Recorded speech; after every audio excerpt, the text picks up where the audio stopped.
Carolina first alert weather. Hey, good morning, everyone. It is just about 5:18 on this Wednesday. So let's talk about what we know when it comes to Hurricane Ian, the effects we can see here at home. A breezy Thursday, that's going to be the first thing noticed. It's going to be, not too gusty of winds, at least as we start our Thursday, but certainly as we go on throughout the weekend, those winds will pick up and be really noticeable. The rain, as far as, when that starts, when we get the heaviest of it, well, late Friday, that's when we'll start to inch closer in terms of the rain showers, inching closer here to home, the upstate through the mountains. Late Friday, early into Saturday morning, that's when we'll get those downpours, and downpours continuing likely Saturday morning, kind of becoming a bit more scattered into Sunday. Still very wet and breezy that whole weekend ahead of us. This is what you can expect. Right now, though, as we get you going on this Wednesday, dark and early out there, and it's certainly chilly. You're definitely going to want that light jacket if you're getting ready to head out. Even a coat, maybe layer up within the mountains, because we have a good old 34 degrees currently in Franklin right now. The mid-40s up in the mountains, anywhere from the mid-40s getting to an upper 40, and then the 50s across the upstate, just a tad warmer due to some cloud cover out there.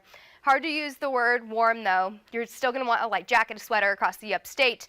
And as we go on throughout the day, we'll warm up a bit, but definitely below where we should be. For your typical Wednesday, we're going to be about 10 degrees cooler, hanging out in the upper 60s, the low 70s, with a whole lot of sunshine headed our way, not only for the upstate, but the mountains. The mountains a bit more sunshine, too, since we do have that cloud cover hanging around due to Hurricane Ian off to our southwest, to our southwest and even southeast at this point. So what we are seeing with this right now, we get our new updates in just at 5 o'clock, and with that update, what we saw is it has increased from a Cat 3 to a Category 4 now, as it does inch closer, moving to southwest Florida, anywhere from Tampa, Sarasota, Naples, getting the worst of that with that storm surge. Moving northeast around 10 miles per hour. It's not moving really quick out there, which means it has a whole lot of time to soak up those warm ocean waters and continue to bring in gusty conditions, 140 mile per hour wind speeds right now as it inches closer northeast.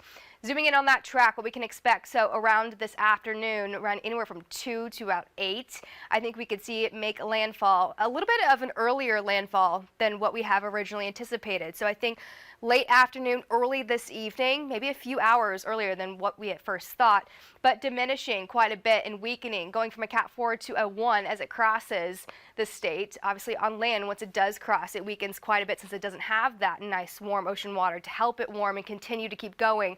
But it does have that shot as it curves around from Daytona Beach up till Charleston to kind of strengthen again, yet again, hitting landfall for the second time for the United States. This time Charleston region just off to the southwest of it, southeast Saturday, moving into the upstate during the afternoon, and then ending Saturday into Sunday. What we could see from this here at home, gusty winds, that's going to be the first thing.